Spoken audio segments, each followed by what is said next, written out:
আপনার ফেসবুকে কত ইনফ্লুয়েন্সার আছে, কত ফলোয়ার আছে? ফেসবুকে প্রায় 1.5 লাখ হতে চলেছে। 1.5 লাখ হতে চলেছে। আমার এখন 24 মিলিয়ন হয়েছে 2 দিন আগে, আলহামদুলিল্লাহ। আপনার ইউটিউবে কত? ইউটিউবে 265,000। 265,000, মাশাআল্লাহ। আমার 4 মিলিয়ন এখনই হয়ে গেছে 2 দিন আগে। মাশাআল্লাহ। আমিও ইউটিউব ইনফ্লুয়েন্সার, তাই না? অবশ্যই। তো আমার পেশা হলো YouTube influencer, Facebook influencer, social media influencer, lecture influencer, মানুষকে আল্লাহর দিকে প্রভাবিত করা। আপনার যে টাকা আসে কি ইউটিউব থেকে? অবশ্যই আসে। আমি তো টাকা নেই না। আমাকে বলে আপনি যদি ফেসবুকে অ্যাড নেন আপনাকে $50,000 প্রতি মাসে মিলবে। আরে ভাই, আমাকে জান্নাতে যেতে হবে। $50,000, আপনি আমাকে $50 মিলিয়ন দেবেন তো আমি অ্যাড দেব না? বেশিরভাগ সোশ্যাল মিডিয়ায় অ্যাড দেওয়া হারাম। আপনার চ্যানেলে মেয়ে আসবে, ছোট ছোট পোশাকে আসবে। আরে কেন আমাকে জাহান্নামে নিয়ে যাবে ভাই? আমার ইউটিউব সোশ্যাল মিডিয়ায় নো মনিটাইজেশন। কখনো কখনো কেউ স্ট্রাইক করেছে, যদি আমি অডিও ব্যবহার করেছি অনুমতি নিয়ে তার ম্যানেজারকে জানা না থাকলে, তো কখনো ভুল করে অ্যাড চলে আসে। আর দরকার নাই, আল্লাহ তাআলা আমাকে প্রতিদিন লাখো দেন, তো কেন আমি ইউটিউব থেকে নেব ভাই? ইউটিউব থেকে হারাম কামাই। ইউটিউবের অ্যাড থেকে যদি আপনি কামান, ওই অ্যাডে মেয়ে আসবে, এটা আসবে, ওটা আসবে। আপনি হয়তো অ্যালকোহল অ্যাডকে ব্যান করবেন, কিন্তু মেয়েদের তো ব্যান করতে পারবেন না, তাই না? পারবেন কি? পারবো না। আমাদের সমাজে পেডোফিলিয়া ছড়াবে কার কারণে? আপনি বুঝছেন, তাই না? প্রত্যেক মানুষ মনে করে আমি তো ইসলামিক। ইউটিউব ইনফ্লুয়েন্সিং খুব কম, কামানো তো ছেড়েই দাও।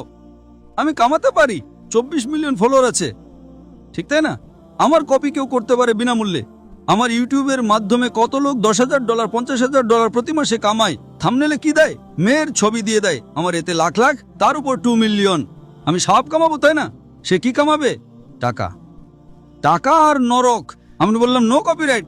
টাকা তুই কামা ভাই, আমাকে সব কামাতে দে। আর হয়তো আপনি জানেন না ডক্টর জাকির নায়েকের কথা আজকের তারিখে কোটি কোটি অমুসলিম শুনে। কোটি কোটি। সুবহানাল্লাহ, আলহামদুলিল্লাহ। তো যদি আমার কথা আমি বলি যে আমি খুব মহান, আমি ছোটখাটো একজন দায়ী, আল্লাহকে বলি, তো আমাদের এই কর্তব্য যে কোনো অমুসলিমকে পাই তাকে বলো। আপনি কত অমুসলিমকে দাওয়াত দিয়েছেন? আপনি ইউটিউব ইনফ্লুয়েন্সার। আমি আপনার ব্যক্তিগত জীবনে যেতে চাই না। ইউটিউব ইনফ্লুয়েন্সার ভালো হয়, খারাপও হয়, ইসলামিকও হয়, গায়ের ইসলামিকও হয়। আমার ইউটিউবারদের সাথে চ্যাট হয়েছিল, পডকাস্ট, ঠিক তাই না? তো এই জিনিস যে আপনার দেখা উচিত। আপনি ইউটিউবার, আমিও ইউটিউব ইনফ্লুয়েন্সার। আপনার কত মিলিয়ন আছে ফেসবুকে? টিকটক पे 3.7 মিলিয়ন। টিকটক তো আমাকে ব্যান করে দিয়েছে, কারণ আমি আমার চীনা ভাইদের পক্ষ থেকে কি করেছি, আমাকে ব্যান করে দিয়েছে। তো এক মোটে গভর্নরের ছেলে, আমার ছেলে পরশু আমার ভিডিও নিয়েছে, পডকাস্ট নিয়েছে, বললো আব্বা 1.5 মিলিয়ন পৌঁছে গেছে, মর্নিং এ আউট। বললো আরে সরিয়ে দিয়েছে কেন? আমি বললাম ভাই, টিকটক আর আমার শত্রুতা, আমার টিকটকের সাথে শত্রুতা নেই, টিকটকের আমার সাথে শত্রুতা আছে। আপনি বুঝলেন, তাই না? আপনার 1.5 মিলিয়ন কয়েক ঘন্টার মধ্যে, তাদের ছেলের 1.5 মিলিয়ন টিকটকে ফলোয়ার অনেক, কিন্তু ভিডিও সরিয়ে দিয়েছে। যারা উইঘুর মুসলিম তাতে সমর্থন করেছি, আপনিও সমর্থন করবেন, আপনাকেও ব্যান করে দেবে। তো সামনে থেকো। আপনি বুঝলেন, তাই না? অবশ্যই। আচ্ছা, আমি তো টিকটকের নই। এখন আপনার ইউটিউব ইনফ্লুয়েন্সার হওয়ার বিষয়টা কি? Influencing towards what? Blogging. Blogging. কিন্তু ব্লগিং এর মাঝে চেষ্টা করি যে জ্ঞান কখনো অর্জন করি আপনার ভিডিও থেকে, ডক্টর ইসরা সাহেবের ভিডিও থেকে চেষ্টা করি কিছু। মাশাআল্লাহ, কিন্তু সাইড তো ব্লগিংই, তাই না? অবশ্যই। আমি আমার মেডিকেল পেশে ছেড়ে দিয়েছি। তো এটাই তো, যদি আপনি ইনফ্লুয়েন্স করবেন ব্লগিং এর দিকে, তার চেয়ে ভালো আল্লাহর দিকে। আপনার ফলোয়ার্স যদি অর্ধেকও হয়ে যায়, 10%ও, আমার আপনার কাছে অনুরোধ, আমার আপনার কাছে আবেদন যে আপনি ইসলামিক ইউটিউব ইনফ্লুয়েন্সার হন। হয়তো আপনার ফলোয়ার্স 4 মিলিয়ন থেকে 1 মিলিয়ন হয়ে যাবে। আমরা সোশ্যাল মিডিয়া বিশেষজ্ঞ, কিভাবে থাম্বনেল বানাতে হয়, ফেসবুকের মধ্যে কি পার্থক্য, আমি বলি আমি আল্লাহ ইনফ্লুয়েন্সার, আল্লাহ কেন্দ্রিক। আমার আপনার কাছে অনুরোধ, আমার আপনার কাছে আবেদন, আমি ভালোবাসার সহ, আমার ভাই আব্দুল বাসিত, আল্লাহর দিকে লোক। আল্লাহ যদি আপনাকে হুনর দিয়েছেন ইনফ্লুয়েন্স করার, আল্লাহর দিকে ইনফ্লুয়েন্স করো। ইনশাল্লাহ আপনার ফলোইং ডবল ট্রিপল হয়ে যাবে ইনশাল্লাহ। আল্লাহর তৌফিক দিন।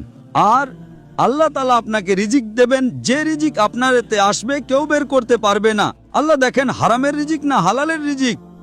আপনি মনে করেন যে আপনি অ্যাড বন্ধ করে দেবেন তো রিজিক বন্ধ হয়ে যাবে। অ্যাড বন্ধ করো, রিজিক ডাবল হয়ে যাবে ইনশাআল্লাহ। আল্লাহ তাআলার অনেক দরজা খুলবে। আপনি বললেন আপনি আমার দ্বারা ইনফ্লুয়েন্সড হয়েছেন, একদম সঠিক। টোটালি ইনফ্লুয়েন্সড হননি। যদি টোটালি ইনফ্লুয়েন্সড হতেন তো ইনশাআল্লাহ আপনি ডক্টর ইসরার আহমদ দ্বারা ইনফ্লুয়েন্সড হয়েছেন। আপনি যদি ডক্টর ইসরার আহমদকে বলেন আমি ব্লগিং করছি, খুশি হবেন? একদম না। আল্লাহ আপনাকে হিদায়েত দিন, আল্লাহ আপনাকে প্রতিদান দিন। আপনি ভালো কাজ করছেন ইনশাআল্লাহ। খালি একটু টুইস্ট নিয়ে আসুন। যে আমার পডকাস্ট করেছে বা যা করেছে আমি তাকে হিদায়েত দিয়েছি। না না ডক্টর সাহেব, আমি তো নতুন চ্যানেল ব্যবহার করেছি। ভালো কথা করো ভাই। একদিনে 1.2 মিলিয়ন। একদিনে কত? 1.2 মিলিয়ন। 1.2 মিলিয়ন ভিউয়ার আমার ছেলে ট্র্যাক করছিল। 2 দিনে 2 মিলিয়ন। এখনই পডকাস্ট মালয়েশিয়া এসেছিল আমার কাছে নেওয়ার জন্য। হ্যাঁ লোক ভাই, চলো ভাই পাকিস্তানি মোহব্বত করে আলহামদুলিল্লাহ এখন 5 মিলিয়নের উপরে হয়ে গেছে এক সপ্তাহে। একদিনে 1.2 মিলিয়ন। যে আমিও ভিডিও দেখেছি। ভালো তাই না? ভালো লেগেছে? 1.2 মিলিয়ন একদিনে 24 ঘন্টারও কম সময়ে। ভালো তাই না? আমি নিজে এটা ভেবেছিলাম যে আপনার অ্যাকাউন্ট শ্যাডো ব্যান, কারণ অন্যদের এত ভিউজ বা দর্শক মিলছে, আপনাকে ততটা। আরে আমার চ্যানেল ব্যান নয়, টিকটকে আমি ব্যান। টিকটকে পুরো ব্যান। কারণ আমি আমার ভাই যারা চিনে তাদের জন্য। আমার মন টিকটক ব্যান করবে, কি যায় আসে? আল্লাহ আমাকে ব্যান না করলেই হলো। ঠিক তাই না? অবশ্যই। আমাদের দেশের মুসলিম দেশের যখন প্রধানমন্ত্রীকে জিজ্ঞেস করে উইঘুর মুসলিমদের ব্যাপারে, আমাদের জানা নেই। আরে কিভাবে জানা নেই? আপনি যদি মুসলিম দেশের প্রধানমন্ত্রী হন, আপনাকে জিজ্ঞেস করা হয় উইঘুর মুসলিমদের ব্যাপারে, আপনি বলেন জানা নেই। কি হয়ে গেছে আমাদের সমাজের? যদি আমাদের ভাই উইঘুর মুসলিম, তাদের উপর জুলুম হচ্ছে, আপনি বলেন জানা নেই। যখন আমি ডঙ্কা মেরে তাদের সমর্থন করলাম, মালয়েশিয়াতে টিকটকে কাউকে ব্যান করেন না, জানেন তো? জাকির নাইককে। তো আমি গর্বের সাথে বলি মাশাআল্লাহ, শয়তান আমাকে ব্যান করেছে, আলহামদুলিল্লাহ। সেখানকার দরজা বন্ধ, তো এখানকার দরজা খোলা। আল্লাহ তাআলা টেস্ট করেন আপনাকে। আল্লাহ তাআলা পরীক্ষা নেন আপনার। পরীক্ষা নেন ভাই, আমি আপনাকে পরীক্ষা করব। কি করতে হবে? আল্লাহ আল্লাহ কেন্দ্রিক হন। মানুষকে আল্লাহর দিকে নিয়ে আসুন।